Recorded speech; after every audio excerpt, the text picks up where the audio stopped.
இயேசுவில் எனக்கு பிரியமான சகோதர சகோதரிகளே, இன்று திருக்காட்சி விழாவுக்கு பின் வரும் வெள்ளிக்கிழமையில் நாம் இருக்கின்றோம். இந்த நாள் உங்களுக்கு இனிய நாளாக அமைய வாழ்த்துகிறேன், ஜெபிக்கின்றேன். இன்றைய இறைவார்த்தை சிந்தனைகளுக்கு நாம் கவனமுடன் செவிகொடுப்போம். திருத்தூதர் யோவான் எழுதிய முதல் திருமுகத்திலிருந்து வாசகம். அதிகாரம் 5, இறை வார்த்தைகள் 5-13 முடிய. அன்பார்ந்தவர்களே, இயேசு இறைமகன் என்று நம்புவோரை தவிர உலகை வெல்வோர் யார்? நீராலும் இரத்தத்தாலும் வந்தவர் இயேசு கிறிஸ்து. அவர் நீரால் மட்டுமல்ல, நீராலும் இரத்தத்தாலும் வந்தவர் என தூய ஆவியார் சான்று பகர்கிறார். தூய ஆவியாரே உண்மை. எனவே சான்று அளிப்பவை 3 இருக்கின்றன. தூய ஆவியும் நீரும் இரத்தமுமே அவை. இம்மூன்றும் ஒரே நோக்கம் கொண்டவை. மனிதர் தரும் சான்றை நாம் ஏற்றுக்கொள்கிறோமே. கடவுள் தரும் சான்று அதைவிட மேலானது அன்றோ? கடவுள் தம் மகனுக்கு சான்று பகர்ந்துள்ளார். இறைமகன் மீது நம்பிக்கை கொண்டுள்ளோர் இச்சான்றை தம்முள் கொண்டிருக்கின்றனர். ஆனால் கடவுள் மீது நம்பிக்கை கொள்ளாதோர் அவரை பொய்யராக்குகின்றனர். ஏனெனில் தம் மகனை குறித்து அவர் அளித்த சான்றை அவர்கள் நம்பவில்லை. கடவுள் நமக்கு நிலை வாழ்வை அளித்துள்ளார். இந்த வாழ்வு அவர் மகனிடம் இருக்கிறது. இதுவே அச்சான்று. இறைமகனை கொண்டிருப்போர் வாழ்வை கொண்டுள்ளனர். அவரை கொண்டிராதோர் வாழ்வை கொண்டிரார். இறைமகனிடம் நம்பிக்கை கொண்டுள்ளோருக்கு நிலை வாழ்வு உண்டு என நீங்கள் அறிந்து கொள்ளுமாறு உங்களுக்கு இவற்றை எழுதுகிறேன். ஆண்டவரின் அருள்வாக்கு. இறைவனுக்கு நன்றி. திருப்பாடல் 147. பல்லவி. எருசலேமே, ஆண்டவரை போற்றுவாயாக. எருசலேமே, ஆண்டவரை போற்றுவாயாக. சீயோனே, உன் கடவுளை புகழ்வாயாக. அவர் உன் வாயில்களின் தாள்களை வலுப்படுத்துகின்றார். உன்னிடமுள்ள உன் பிள்ளைகளுக்கு ஆசி வழங்குகின்றார். பல்லவி. எருசலேமே, ஆண்டவரை போற்றுவாயாக. அவர் உன் எல்லை புறங்களில் அமைதி நிலவ செய்கின்றார். உயர்தர கோதுமை வழங்கி உன்னை நிறைவட செய்கின்றார். அவர் தமது கட்டளையை உலகினுள் அனுப்புகின்றார்.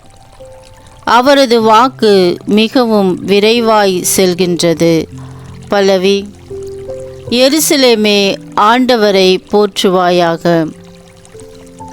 யாக்கோபுக்கு தமது வாக்கையும் இஸ்ரேலுக்கு தம் நியமங்களையும் நீதி நெறிகளையும் அறிவிக்கின்றார்.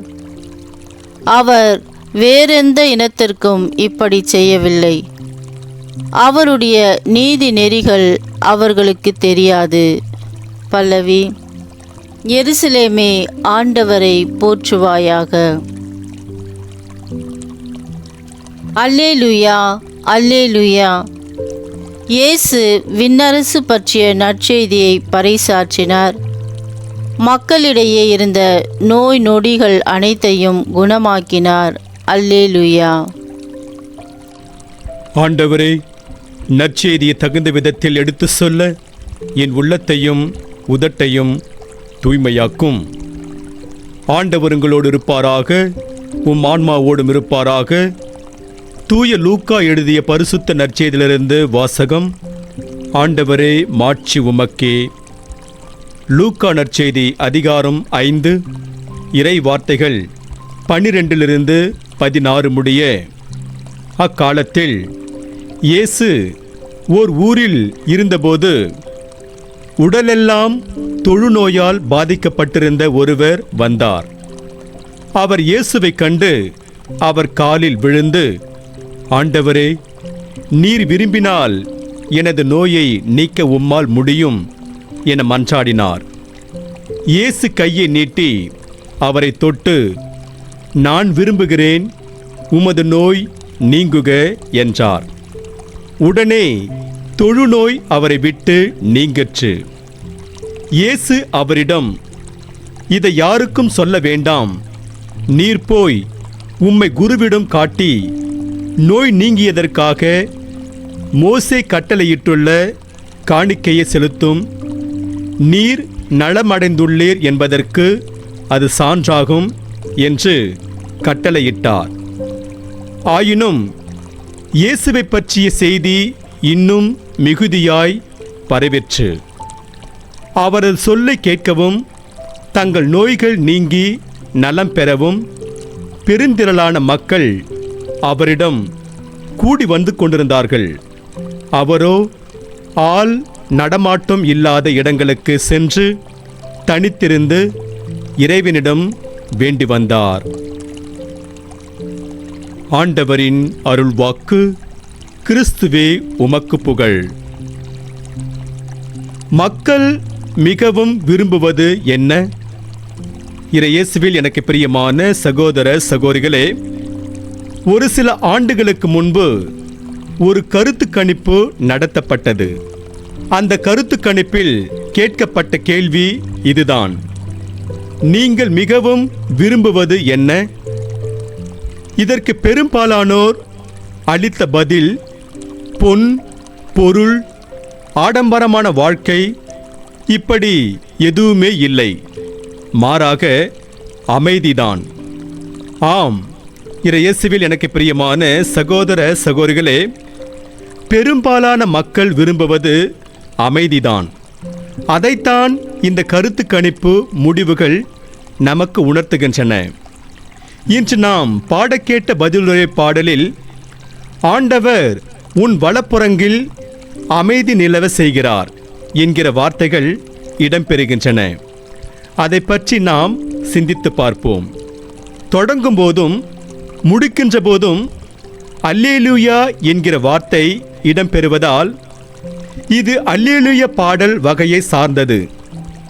இத்திருப்பாடலை யார் எப்போது பாடியது என்பன பற்றிய குறிப்புகள் இல்லை என்றாலும், இது பாபிலோனிய அடிமைத்தனத்திற்கு பிறகு யூதா நாட்டினர் சொந்த நாட்டிற்கு திரும்பி வந்தபோது பாடப்பட்டிருக்கலாம் என்று சொல்லப்படுகிறது. இப்பாடல் ஆண்டவரை போற்றி புகழ வேண்டும் என்கிற அழைப்பை தருகிறது. எதற்காக ஆண்டவரை போற்றி புகழ வேண்டும் என்பதற்கான காரணத்தையும் இத்திருப்பாடல் பட்டியலிடுகிறது. ஆண்டவர் வாயில்களின் தாள்களை வலுப்படுத்துகிறார். பிள்ளைகளுக்கு ஆசி வழங்குகிறார். எல்லைப்புறங்களில் அமைதி நிலவ செய்கிறார். உயர்தர கோதுமையை வழங்கி நிறைவடைய செய்கிறார். இவை எல்லாவற்றிற்கும் மேலாக தமது வாக்கையும் நியமங்களையும் அறிவிக்கின்றார். ஆண்டவர் ஒருவருக்கு தம் வாக்கையும் நியமங்களையும் அறிவிக்கின்றார் எனில் அது எவ்வளவு பெரிய பேறு! அத்தகைய பேச்சினை ஆண்டவர் இஸ்ரவேல் மக்களுக்கு தந்தார். அன்றைக்கு ஆண்டவராகிய கடவுள் எப்படி தமது வாக்கினையும் நியமங்களையும் இஸ்ரவேல் மக்களுக்கு தந்தாரோ, அப்படி இன்றைக்கு நம் ஒவ்வொருவருக்கும் தமது வாக்கினையும் நியமங்களையும் தருகிறார். இதற்காக நாம் கடவுளுக்கு நன்றி செலுத்த வேண்டும். அத்தோடு நாம் நின்றுவிடாமல் அவற்றை கடைபிடிக்க வேண்டும். அப்போதுதான் நாம் வாழ்வடைய முடியும். ஏனெனில் உண்மையான வழிபாடு இறைவார்த்தையை கேட்பதோடு நின்றுவிடாமல் அதை கடைபிடித்து வாழ்கின்ற போதுதான் முழுமையடைகிறது. ஆண்டவரது வாக்கை ஒவ்வொரு நாளும் கேட்கும் நாம் ஒவ்வொருவரும் கொடுத்து வைத்தவர்கள். ஆண்டவர் நமக்கு செய்த நன்மைகளை நினைத்து அவரை போற்றத் தொடங்கினால் நம் வாழ்நாள் போதாது. கடவுள் தரும் அமைதியை வேறு யாராலும் தரவும் முடியாது. அந்த விவசாயிக்கு சிறிதளவு நிலம் இருந்தது. அதில் அவர் காய்கறிகளை பயிரிட்டு அதன் விளைச்சலை தன்னிடமிருந்த குதிரை வண்டியில் போட்டுக்கொண்டு நகரத்தில் இருந்த சந்தையில் விற்று வந்தார். இந்த விவசாயியிடம் வித்தியாசமான ஒரு பழக்கம் இருந்தது. அது என்னவென்றால், தன் நிலத்தில் விளைந்த காய்கறிகளை குதிரை வண்டியில் போட்டுக்கொண்டு நகரில் இருந்த சந்தைக்கு கொண்டு போகும்போது மட்டுமே அவர் விழிப்பாயிருப்பார். சந்தையில் காய்கறிகளை விற்றுவிட்டு வீட்டுக்கு திரும்பி வரும்போது நன்றாக தூங்கிவிடுவார். காரணம், அவர் தன் குதிரையின் மீது கொண்டிருந்த நம்பிக்கைதான். குதிரையும் விவசாயி நம்பியது போல அவரை பத்திரமாக வீட்டில் வந்து சேர்த்துவிடும். ஆம், இயேசுவில் எனக்கு பிரியமான சகோதர சகோதரிகளே, இந்த நிகழ்வில் வரும் விவசாயி தன்னிடம் உள்ள குதிரை தன்னை வீட்டில் போய் விட்டுவிடும் என்று உறுதியாக நம்பினார். அவரது நம்பிக்கை வீண் போகவில்லை. நாமும் ஆண்டவர் இயேசுவிடம் நம்பிக்கை கொண்டு அவர் காட்டும் பாதையில் நடந்தால் நிலைவாழ்வை பெறுவோம். இன்றைய இறைவார்த்தை, இறைமகனிடம் நம்பிக்கை கொண்டுள்ளோருக்கு நிலைவாழ்வு உண்டு என்கிறது. நற்செய்தியாளர் யோவான் வாழ்ந்த காலத்தில் சிலர் இயேசு திருமுழுக்கு பெறும்போது அவர் மீது வரும் தூய ஆவியார் அவர் பாடுகள் படுவதற்கு முன்னர் அவரை விட்டு போய்விடுகின்றார். அதனால் அவர் இறைமகன் கிடையாது என்று பிதற்றி வந்தனர். அவர்களுக்கு பதிலளிக்கும் வகையில் யோவான் இன்றைய நற்செய்தியில் இயேசு இறைமகன் என்று நம்புவோரை தவிர உலகை வெல்வோர் யார் என்கிறார். யூதர்கள் ஒருவர் தரும் சான்றினை ஏற்றுக்கொள்வது கிடையாது. இருவர் அல்லது மூவர் தரும் சான்றினையே ஏற்றுக்கொள்வார்கள் என்று இணைச்சட்ட புத்தகத்தில் 17ஆம் அதிகாரம் 6ஆம் வசனத்திலும் மற்றும் 19ஆம் அதிகாரம் 15ஆம் வசனத்திலும் பார்க்கிறோம். இப்படி இருக்கையில் தூய யோவான் இயேசுவை இறைமகனாக ஏற்றுக்கொள்ளாதவரிடம் இயேசு இறைமகன் என்பதற்கு தூய ஆவியார் சான்று பகர்கிறார், கடவுள் சான்று பகர்கிறார் என்கிறார். தொடர்ந்து அவர் அவர்களிடம் இறைமகனிடம் நம்பிக்கை கொண்டுள்ளோருக்கு நிலைவாழ்வு உண்டு என்கிறார். இயேசுவிடம் நம்பிக்கை கொண்டுள்ளோருக்கு வாழ்வு, நிலைவாழ்வு உண்டு என்பதற்கு சான்றாக இருப்பதுதான் இன்றைய நற்செய்தி வாசகம். நற்செய்தியில் இயேசு தன்மீது நம்பிக்கை கொண்டு உடலெல்லாம் தொழுநோயோடு வந்த தொழுநோயாளருக்கு நலமளிக்கிறார். ஆதலால் நாம் இந்த தொழுநோயாளரைப் போல ஆண்டவர் இயேசுவிடம் நம்பிக்கை கொள்ளும்போது வாழ்வு பெறுவது உண்மை என்பது உறுதியாகும். ஆதலால் நாம் இந்த தொழுநோயாளரைப் போல ஆண்டவர் இயேசுவிடம் நம்பிக்கை கொள்ளும்போது வாழ்வு பெறுவோம் என்பது உறுதி. இன்று நமக்கு கொடுக்கப்படுகிற இறை சிந்தனையாக, நம்பிக்கையினாலேயே ஒருவர் கடவுளுக்கு ஏற்புடையவராகிறார். நம்பிக்கையுடையோர் புதிய ஆற்றல் பெற்று வளமடைகிறார். இயேசுவுக்கும் வாழ்வுக்கும் தொடர்பு உண்டு என்பதால் அவரிடம் நம்பிக்கை கொள்வோர் வாழ்வடைவர். இன்று நமக்கு கொடுக்கப்படுகின்ற இறை வார்த்தையாக, இயேசு ஆண்டவர் என வாயார அறிக்கையிட்டு இறந்த அவரை கடவுள் உயிர்த்தெழ செய்தார் என நீங்கள் உள்ளூர நம்பினால் மீட்பு பெறுவீர்கள் என்று ரோமேயருக்கு கடிதத்தில் 10ஆம் அதிகாரம் 9ஆம் வசனத்தில் தூய பவுல் கூறுவார்.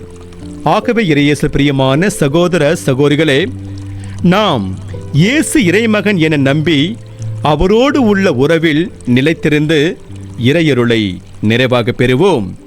இறைவன் உங்கள் அனைவரையும் நிறைவாக ஆசீர்வதிப்பாராக. ஆமென்.